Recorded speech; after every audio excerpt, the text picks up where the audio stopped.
Illness to the group this year as you guys enter the playoffs, locking up the AFC East early, getting to rest guys in Week 18.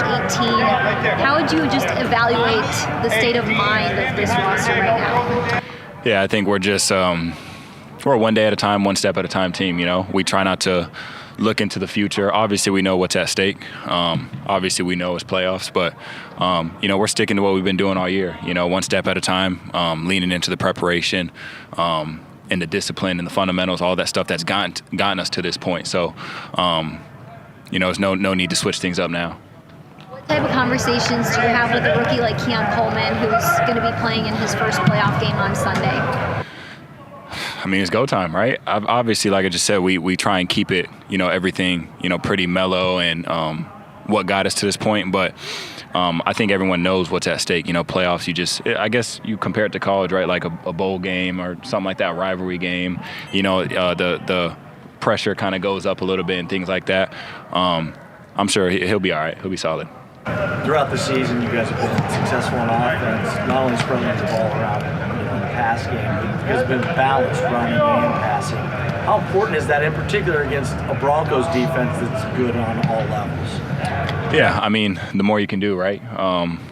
Try and be two-dimensional. That's something we talk about, and excelling in both those areas as well. So that's, wideouts when a run play is called, blocking and giving it our all. When a pass play is called, getting to our spot, and the details within everything. So it's everybody really leaning into, run game and pass game, regardless if you're getting the ball or not.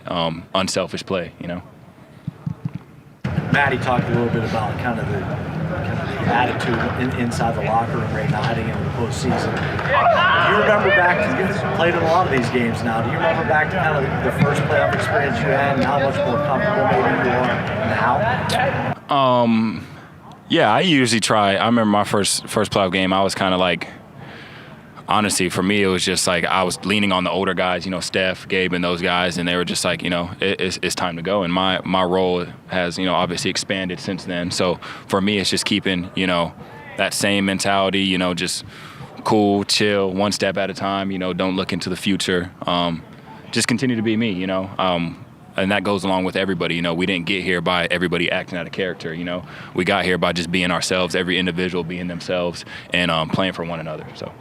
Khalil, you can't ignore the pass rush that the Broncos have. As an offense, what has to happen for you guys to be able to compete against a pass rush like they have?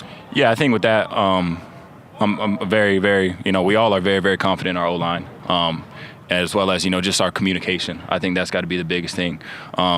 Just, communication with Josh, whether if we're involved or with the pass rush or anything, just making sure that, we're locked into the details.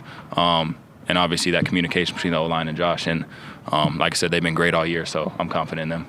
You said it's been great all year. Josh spoke about it yesterday, the communication that the O-line has with tight ends, with Josh, with everybody on offense. What strikes you about that communication this year that's different? Yeah, I think it's just more just the attention to details. Obviously you can communicate, but are you really, hearing somebody, right? And I think that's something that we really leaned into this year as far as, we're making sure that we're really, hearing one another, not in one ear out the other, So just really paying attention to what every single person is saying in the communication aspect as to, what needs to get done, because we know if we're off, the slightest bit, the play could be off, So I think everybody's just really, hearing each other. And that goes into, just the execution throughout the week. The practice days are huge with that communication, getting all the different looks that they show and making sure that we're ready to go.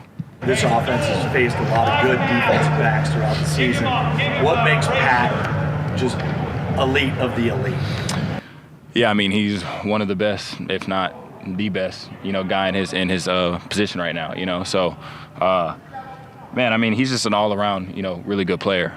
You have certain people who, might be good in man and might be good in zone. He's an all-around, it's almost like you build somebody, you're building your perfect corner, and that's him, So he's really good at what he does. We got to make sure that we're definitely, on top of our A game when, whoever is going up against him, and making sure, as well as obviously within the play, doing what you need to do to get open.